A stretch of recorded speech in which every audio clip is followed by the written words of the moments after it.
8 septembre.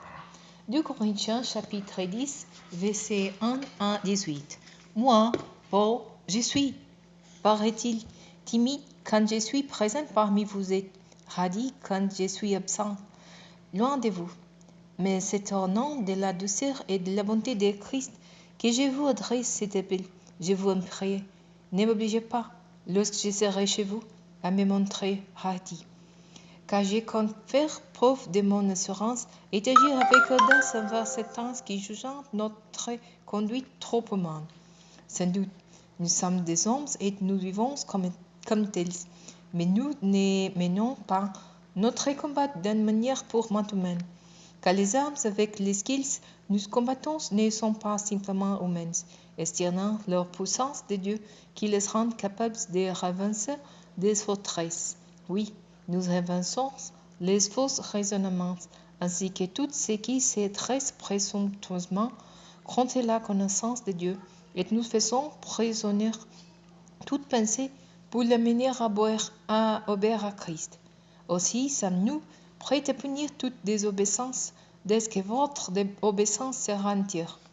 Regardez donc la réalité en face.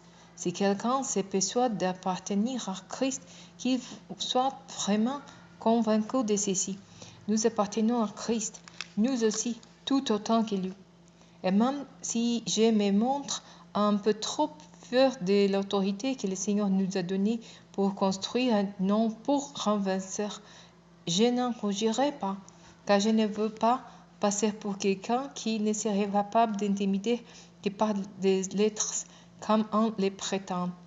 Ces lettres, dis donc, sont sévères et énergiques, mais lorsqu'il est là, c'est un faible et sa parole ne méritait pas l'attention. Que celui qui tient ses propos en soit bien convaincu. Nos actes, quand nous serons chez vous, seront conformes à ce que nous vous écrivons dans nos lettres quand nous sommes loin de vous. Certes, nous n'aurions pas l'audace de nous prétendre des gosses eux-mêmes comparables à certains qui se recommandent eux-mêmes. La mesure avec laquelle ils se mesurent, c'est eux-mêmes, et ils ne se comparent à rien d'autre qu'eux-mêmes. N'est-ce pas l'une preuve de leur folie? Quant à nous, nous ne nous laisserons pas aller en fierté démesurée, mais nous prendrons comme mesure les limites du champ d'action que Dieu nous a confié. C'est ainsi que nous sommes rendus jusqu'à vous. Aussi ne dépassons-nous pas les limites de notre domaine comme si nous n'étions pas arrivés jusqu'à vous. Car nous sommes bienvenus chez vous les premiers pour vous annoncer l'évangile de Christ. Nous n'avons donc pas une fierté démesurée comme si nous vantions d'un travail accompli par d'autres.